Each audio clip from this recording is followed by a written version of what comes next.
എന്തു പറയും ഞാൻ, എന്തു പറയും ഞാൻ എൻ്റെ ഭഗവാനോട്, എന്തു പറയും ഞാൻ.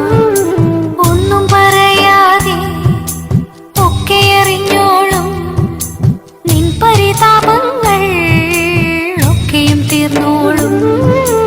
എന്തു ചോദിക്കും ഞാൻ, എന്തു ചോദിക്കും ഞാൻ എൻ്റെ ഭഗവാനോട്, എന്തു ചോദിക്കും ഞാൻ.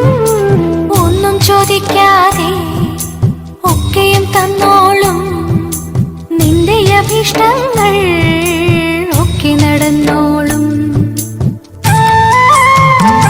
വിഷാദത്താൽ കോണി നടന്നപ്പോൾ അബ്ജനേത്രൻ തൊട്ടാ കൊനു നിവർത്തിയിലേ. പണ്ടു കളിത്തോഴൻ പാവം കോചേലൻ താൻ മിണ്ടാതെ നിന്നിട്ടും വാരിക്കൊടുത്തില്ലേ. എന്തു പറ